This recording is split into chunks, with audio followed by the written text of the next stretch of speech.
कार्यक्रम आयोजित केलेला आहे. त्यांचं असं म्हणणं आहे की पंचावतारामध्ये 5 अवतारानं कोण्या कोण्या भक्ताचा उद्धार केला. गोपालकृष्ण महाराजांना कोणाला ज्ञान दिलं? दत्तात्रय महाराजांना कोणाला ज्ञान दिलं? बरं. चक्रपाणी महाराजांना कोणाला ज्ञान दिलं? गोविंद प्रभू बाबांनी कोणाला ज्ञान आणि चक्रधर स्वामींनी कोणाला ज्ञान दिलं? आणि श्री चक्रधर स्वामी यांचा कार्यकाळ, चक्रधर स्वामींनी व्यसनाधीन लोकांना कशा प्रकारे आपल्याकडे केलं, व्यसनमुक्त केलं. मंडळी, 5 अवताराचा जन्मच झालेला आहे की कशासाठी झालेला आहे? गोपालकृष्ण महाराज भगवद्गीतेमध्ये म्हणतात, यदा यदा हि धर्मस्य ग्लानिर् भवति भारत अभ्युत्थानम् अधर्मस्य तदात्मानं सृजाम्यहम्. जेव्हा जेव्हा धर्माला ग्लानी येते, धर्मावर संकट येते, अविचार माजतो, राक्षस जन्मतात, तेव्हा तेव्हा माझा अवतार आहे. ते पहिल्या अवताराने सांगितले. तरी मला जसं जमल त्या पद्धतीने मी सांगण्याचा प्रयत्न करतो. श्रोते सज्जन हो, आपण मायबाप सूत्र सज्जन हो, जर चूक झाली तरी माझ्या पदरात टाका, मला 2-3 खिशात घेऊन जातो, मला माफ करसाल अशी अपेक्षा बाळगितो आणि सुरुवात करतो. गोपालकृष्ण महाराजांचा जन्म. वसुदेव सुतम देवम कंस चाणूरमर्दनम. अरे वा.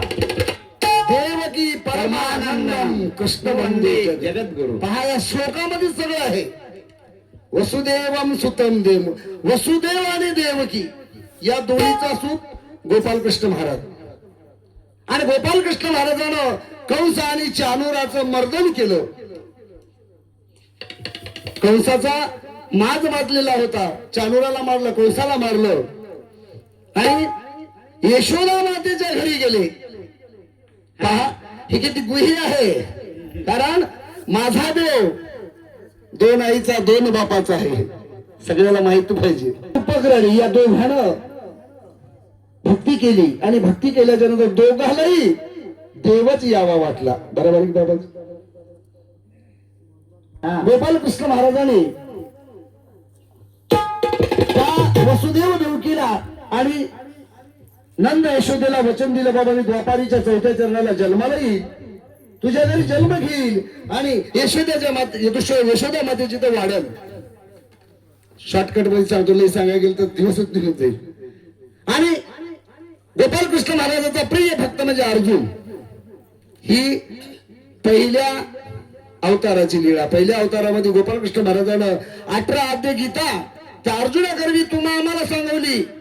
आपलं कसं वागावं, कसं राहावं, कसं खावं, कसं आचरण करावं, परस्पर प्रीती कशी घडावी, हे त्या 18 अध्याय गीतेमध्ये गोपालकृष्ण महाराजांनी सांगितलं. आता दुसरा अवतार म्हणले श्री दत्तात्रय महाराजांचा. सह्याद्री शिखरी रम्ये आत्री अनुसूय नंदनम वंदे परमानंदम श्री दत्तात्रय जगद्गुरु. जगद्गुरु बोललेलं दत्तात्रय महाराजांना. आत्री ऋषी आणि अनुसूया माता यांच्या उदराला जन्म झाला. कुठं? बद्रिकाश्रमाला, जे मार्गशीर्ष महिन्यामध्ये. मासानाम मार्गशीर्ष. सगळ्या मासामध्ये 12 महिन्यामध्ये मार्गशीर्ष महिना हा उत्तम मानला जातो, कारण या अवतारामध्ये 2 अवताराचा जन्म झालेला आहे. आणि दत्तात्रय महाराजांनी यदुराजाला ज्ञान दिलं, मदलासरारीला सुद्धा ज्ञान दिलं आणि प्रमुख भक्त त्यांचे आरळक राजा यदु राजा ही दत्तात्रय महाराजांची लीला. आणि तिसरा अवतार फलस्तनगरे जातम द्वारावता निवासितम नवनम चक्रपाणितम जनकाजी जनंदनम. चक्रपाणी महाराजांचा जन्म फलस्त नगराला झालेला आहे. आणि जनक नायक आणि जनका ईसा यांच्या उदराला जन्म झाला. सुपीत पिंजा भरायचे आणि गोमतीच्या तीन नेऊन टाकायचं. देवानं हे व्यसन स्वीकारलं कसं? स्वच्छतेचं. आपण सुद्धा आपलं मन स्वच्छ करायचं, व्यसन स्वीकारायचं, कमीत कमी मन. बाकी तर आपण काही स्वच्छ करू शकत नाही, कारण ते महिला हात म्हणून बरे आहेत बिचाऱ्या. उठलं की झाडलोट करतात, झाडा पाणी सणा पाणी करतात. आपण आपलं मन स्वच्छ करायचं. सप्त व्यसनापासून दूर होण्याचं साधन चक्रपाणी महाराजांनी सांगितलं. 60 जीवाची अविद्या छेदायची, गोमती तिने नेऊन टाकायची, सुपी पुंजा भरायचे. देवानं सांगितलं बाबा की या ठिकाणी तू काय कर, कर्म कर, चांगले कर्म कर. कर्म करण्यानं कोणतेही कर्म होतात की देवानं आपल्या स्वहातानं सांगितलं की बा या ठिकाणी आपल्याला सेवा दस्य महत्वाचं आहे.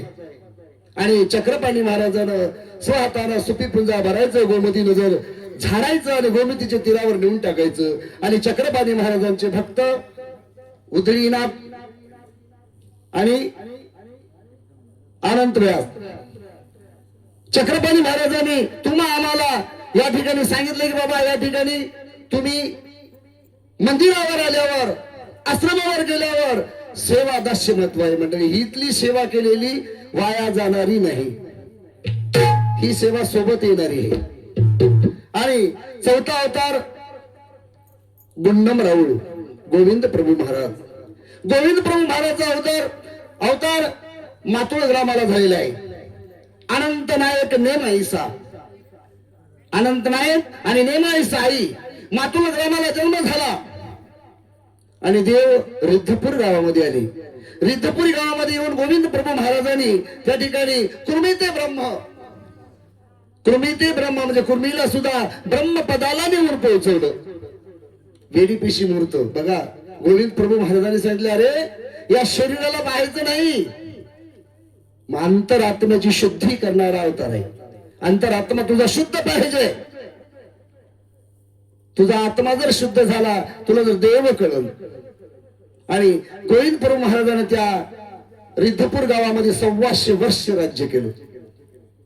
125 वर्ष राज्य करून गुंडमरावाचे भक्त भांडारेकर, नाईम भट्ट आणि कोथळोबा, मी प्रमुख सांगलो, जास्त बरोबर राहत, एक दोन सांगलो. आणि 5वा अवतार श्री चक्रधर स्वामींचा. भरोच नगरामध्ये गुजरात देशामध्ये विशाल पुत्र विशाल देव मालणी मातेच्या उदराला चक्रधर स्वामींनी जन्म घेतला. हरिपाय देव झाले. रिद्धपूर गावामध्ये आले.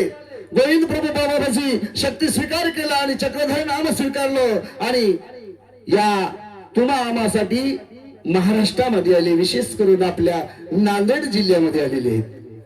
गोदावरीच्या काठावर आलेले आहेत. इकडे 6 कोस, तिकडे 6 कोस पवित्र ठिकाण. आणि या पवित्र धर्मामध्ये, पवित्र याच्यामध्ये आपण जन्माला आलेलो. कारण अनंत सुकृत नरदेह लाभला, अनंत युगाचं आपलं पुण्य फळाला आलं म्हणून आपण या मानव पंथामध्ये जन्माला आलो. आणि सगळे इथं आलेले आपण शुद्धीवर आलेलो आहोत.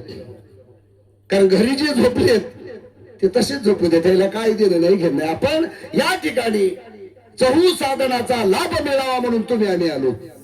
स्थान प्रसाद भिक्षुक आणि वासनी तुम्ही आम्ही भेटले तरी पुण्य मिळते. भक्त भेटले तरी आणि संत भेटले तरी भेटते, देव भेटले तरी भेटते. कारण चक्रधर स्वामींनी त्या सालबर्डीच्या रम्य स्थानावर 12 वर्ष मौन्य अवस्थानं प्राप्त केलं. आणि एका मुख्यास प्राण्याकरवी आपलं मौन्य भंग केलं. यथा शरण आली या काही मरणासे. पारध्यानी पैंजेचा ससा सोडला आणि ते ससा धावत बळ निर्भीड होऊन स्वामींच्या मांडीखाली लपला. पारधी धावत आले. जिजी म्हणली हा पैंजेचा आहे. देव म्हणतात यथा शरण आली या काही मरणासे. आमच्या जवळ जी शरण आला त्याला पुनरुपी जन्म, पुनरुपी मरणाच्या दाढेमधून आम्ही मुक्त करण्याचं व्यसन स्वीकारलं. कवना कवनी व्यसन, कवना कवनी व्यसन, येथ जीव उद्धरी जे हेच व्यसन. आम्हाला फक्त जीवाचा उद्धार करण्याचं व्यसन चक्रधर स्वामींनी सांगितलं. आणि त्या सशाकरणी आपलं मौन भंग केलं. आणि जावीच्या देवाला जी व्याघ्र रूपाचं दर्शन भेटलं, क्रूर असणाऱ्या प्राण्याला सुद्धा देवाने आपल्या शरणागताला आणलं. कारण दया मया क्षमा शांती त्या परमेश्वराकडे आहे. क्रूर असलेल्या प्राण्याला सुद्धा त्या ठिकाणी ज्ञान झालं आणि ती वाघीण सुद्धा देवाच्या पायाजवळ होली. असे श्री चक्रधर स्वामी महाराज, त्यांचे भक्त भांडारेकर, बाईसा निळभट्ट भांडारेकर आणि मंडळी ज्यावेळेस स्वामी भेटले त्यावेळेस भांडारेकर जीवन मूल्य आपलं शोधत होते की जीवनाचं मूल्य कुठे आहे. अंतिम सत्य काय आहे हे शोधण्यामध्ये गुंग होते. स्वामी त्या भांडाऱ्यामध्ये त्या निळभट्टाच्या घरामध्ये गेले. त्यावेळेस म्हणतात, भट्टो मागील पांखी देखीजे. तर काय माहित असेल देवाला, मागील पांखी देखीजे म्हणजे मागल्या पानामध्ये आहे तू जे पाहिजे ते तुला. भट्ट उठले, विचार केला नाही मंडळी क्षणाचाही. पत्नीनं पाणी ठेवलं होतं. ते म्हणतात नाही, माझा भेटलेला भेटला माझा जो होता, माझा भेटला, आता मला कुणाची गरज नाही. म्हणून निळभट्ट भांडारेकर तिथून निघाले. मंडळी जोपर्यंत त्यांचा देह होता तोपर्यंत भांडारेकरांनी आपली पाठ देवाला दाखवली नाही. तो भक्त म्हणजे निळभट्ट भांडारेकर. असा भक्त होता तो. बाईसा होती, अनेक भक्त होते. देवानी चोराची सुद्धा संगत केलेली आहे. चोर सांगाती सोडवली. चोराला सुद्धा जेलमधून सोडिलं. आधी त्याला सोडा, नंतर मला सोडा. असे ईश्वर कसे आहेत? दयाळू, मयाळू, कृपाळू, कनवाळू आहेत. पण जीव नाही. जीव हा स्वार्थी आहे. जीवामध्ये षडविकार रपलेले आहेत. म्हणून चक्रधर स्वामींनी सर्व जीवाला सांगितलं की येथे उद्धरण्याचा अधिकार आहे, पण तुम्ही वागलं पाहिजे तसं. स्वामीनं भांडारेकरला पाठीवर घेतलं, खांद्यावर घेतलं, त्याचं कोड कौतुक केलं. भट्टो काळ वंचना करू का? आपल्या नांदेडची लीळ आहे. काळ वंचना करू का? आयुष्य वाढून देऊ का? भांडारेकर देवा मांडी, या उशी मांडी भेटेल का? मांडीची उशी मिळेल का तुमच्या?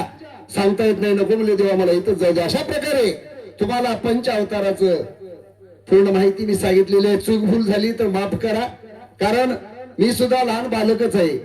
मी सुद्धा चुकीचा पुतळा आहे, कारण मी सुद्धा जीव आहे. काही जर चूक झाली असेल सर्वांची क्षमा मागून आमच्या कार्यक्रमाला लागली सुरुवात.